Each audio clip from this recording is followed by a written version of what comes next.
Cavern of Comics here on EerieTube.com. I'm your host, Cooper Barnes. The theme of today's show is pure evil.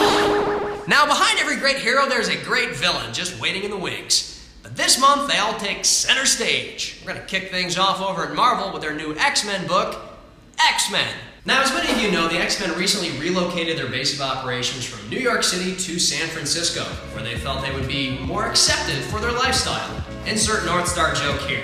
Now, this book tells the story of a war that breaks out between the X-Men and a group of vampires, led by the new Lord of the Undead,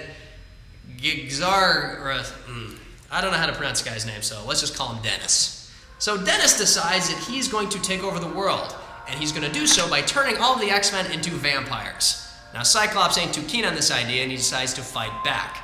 Not too long after that, Blade shows up, everyone's favorite vampire hunter. And then they decide together the best plan of attack is to fight Fangs with Fangs by resurrecting the most evil vampire of them all. You got it, Dracula. So they figure if they got Dracula on their side, this Dennis dude's gonna be no thing. Sound logic.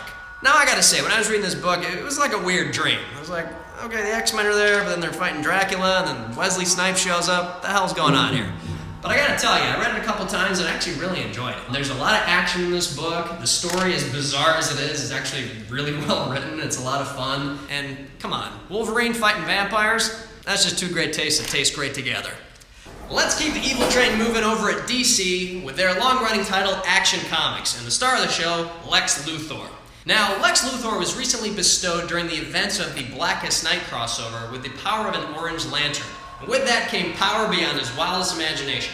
Pretty soon the Justice League said, hey, maybe this guy's not so trustworthy. You think? And they took it away from him. But a taste of unlimited power is worse than none at all. And now he's made it his vendetta and his mission in life to stop at nothing to get that power back, even if it means going to the edges of the galaxy to do so. Now, Action Comics is up to issue 892. That's amazing. I gotta give DC props for that. They haven't canceled this book, they haven't rebooted it. It's the same title that's been running since 1938. And I think writer Paul Cornell's done a really nice job of once again reinventing Action Comics by throwing a classic villain that we all love to hate right there in the spotlight. Little side note, in addition to being a power-hungry maniac who murders anyone that gets in his way, Lex has recently stooped to a new level of evil and creepy by creating a robot duplicate of Lois Lane that he hangs out with, shares his feelings with, and could be wrong, but pretty sure he's fucking it too. Ew. So, who's more evil than Dracula and Lex Luthor? No, not Mel Gibson. I'm talking about Hitler. Let's take a look at the new Radical Comics book, Time Bomb. Now, Time Bomb starts out in modern-day Berlin, where a group of government spooks uncover an underground bunker abandoned from World War II. Trouble is, they inadvertently trigger a Nazi doomsday missile that launches into the environment and releases a biological agent over the populace, wiping out humanity in record time. A big problem for us, and a final fuck you from the Third Reich. Now, the US government knows we had less than 24 hours before we're completely eradicated. And in a panic, they're like, scientists guys, what do you got? And they're like, well, we got this thing, it's kind of like a time machine, it's also kind of like an atom bomb. It really doesn't work, and it's highly dangerous. Perfect, let's use it! So then the plan is they take 4 highly trained government agents, send them back in time 24 hours to make sure that nobody, under any circumstances, covers that bunker. Trouble is, though, they don't go back 24 hours. They go back a lot further. I don't want to ruin it for you, but what happens next is really cool. This is badass special agents, high-tech weaponry, it's time travel, it's Nazis, which as Indiana Jones can tell you trumps any villain out there. This book is illustrated beautifully by one of my all-time favorites, Paul Galassi. Time Bomb #1 is available in stores now.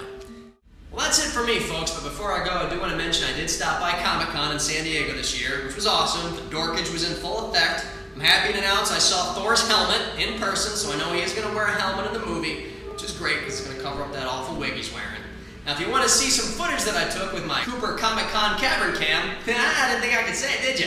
You can check it out right here in our community section, right there, community. See that? There you go. Well, that's it for me, folks. Once again, I'm Cooper Barnes. This has been Cavern of Comics, and make sure to tune in for more spine-tingling, frightening mayhem on EerieTube.